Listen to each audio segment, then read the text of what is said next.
steroids were dudes doing back then?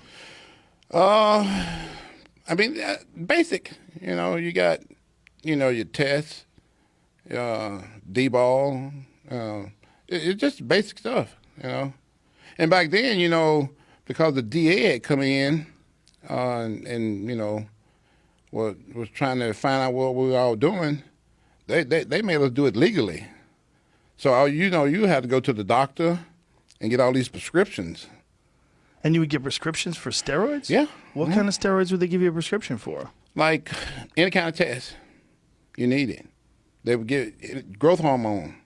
They give prescriptions because once the DEA came in, they was like, what are y'all doing? What are y'all taking?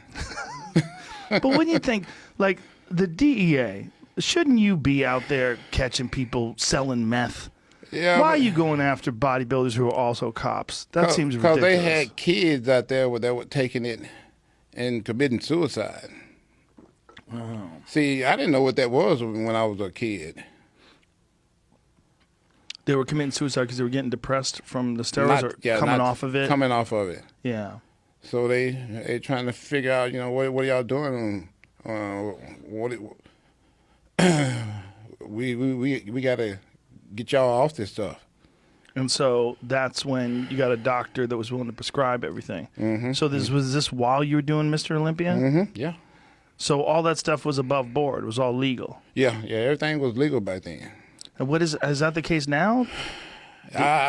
You know what? That was just when the heat was on. You know, Mm-hmm. I don't think they got the heat on the guys now like that now. So the DEA would come to you and you would just say, "Hey, here's my prescriptions." Yeah. And they would go, "All right." Yeah. Mm-hmm. One time if you didn't have a prescription, they took your stuff. Really? Yeah. So they'd find whatever you had and take it from you. Yeah. Hmm. Yeah. How did they know where it was? You told them. Oh, okay. Because otherwise they put you in jail. Yeah, and search your house, you know, get a search warrant. So it's like, well, I got this and this and that. Well, I'd imagine you would have to take something to be as big as you were when you were at your peak. For sure. It's not really possible to be that big without it. Without it, no. You can't get that big. Another thing you got to have, too, is genetics. Yes. You know, look at the baseball players that have taken stuff, and look at us. Yeah. You know, they can't get that big. They're not gifted for it. Well, they didn't try either, right? They weren't trying to get that big. Like guys like Canseco, he got pretty fucking big. They couldn't get that big if they wanted to. Really? Mm-mm. So it's a small percentage of the population that could get that big. Yeah, exactly. Yeah. And probably like 1% that could get as big as I got. And I was the only guy. Nobody's duplicated that since. And you be in that condition. Right. And be healthy. Right. You know, I don't have any health problem besides the back. The injuries. The injuries, yeah. My liver, my kidneys, and my heart, it's all good.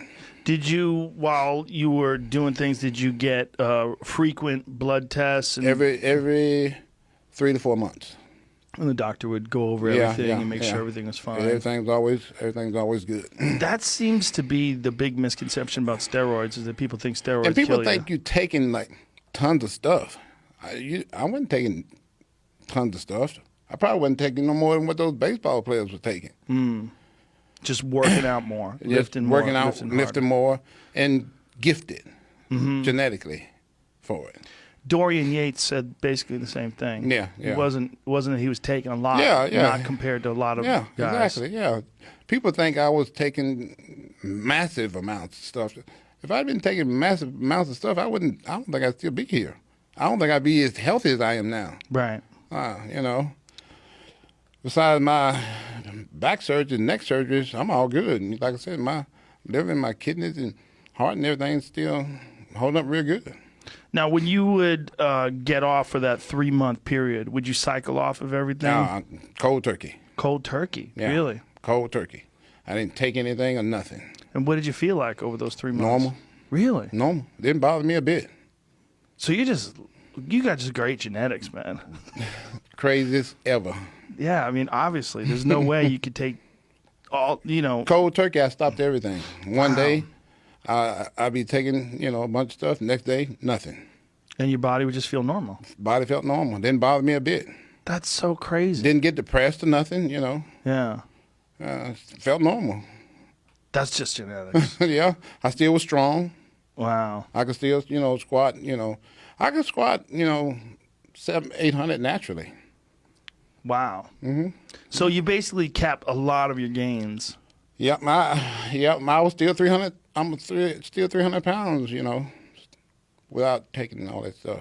And so then after 3 months, then you would slowly ramp back up? Slowly ramp back up, yeah.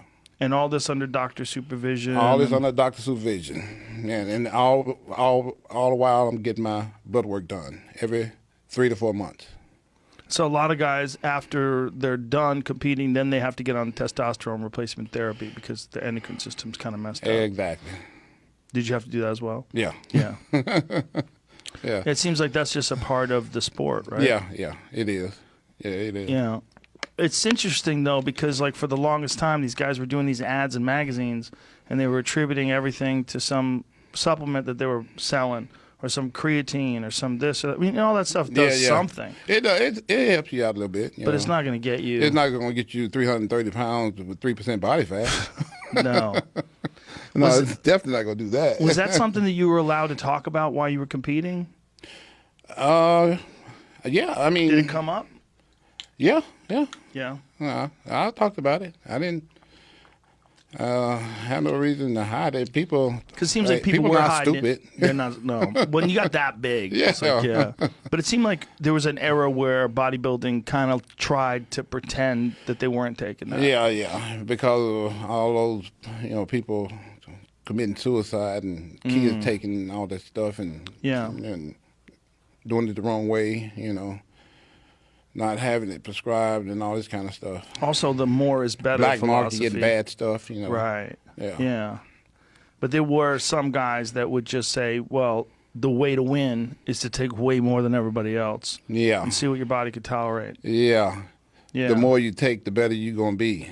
I knew a guy like that. Yeah. And he wound up having a heart attack. Exactly. We used to call him garden hoses because his arms looked like garden hoses for veins. Yeah. He had just these giant veins all over his arms. It didn't even make sense. But he was just on everything. Yeah. Yeah. But he didn't make it to 30. Yeah. He died before he was 30. Some people, they do it the wrong way. Yeah. I didn't start taking anything till I was 30. Really? Yeah. Remember, I was drug-free for a long time. And I did everything naturally for a long, long time because I was, like I said, gifted. Right. Yeah. What inspired you? What made you decide when you were 30 that you had to do something? I got tired of getting my ass kicked. In competitions? Yeah. Yeah. The highest I would place was like third or something, you know. And after a while, you know, you competitive. The other guys got a competitive advantage on you. So let's make this thing equal. Is this something somebody suggested to you? Yeah. Yeah. So people in the gym, like, hey, Ronnie. No, one of the competitors suggested that to me. Oh. Guy by the name of Flex Wheeler. Oh, okay. My best friend in the world.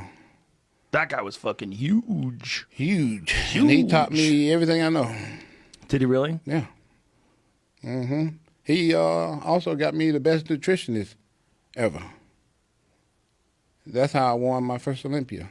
So is that how most guys find out about steroids, from other guys who are competing? If you were smart, that's the way you would do it. Somebody that knows, what they're doing, and somebody that's successful at it, not some dumb trainer, you know, that think they know. Right.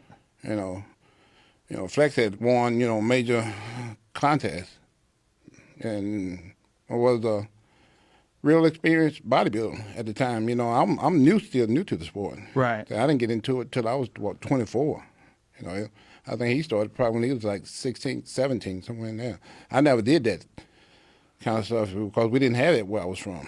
How much of a night and day difference was it once you started taking stuff? As far as the condition, night and day.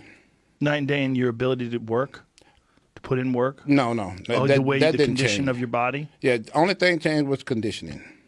What do you mean by? My strength didn't go up that much.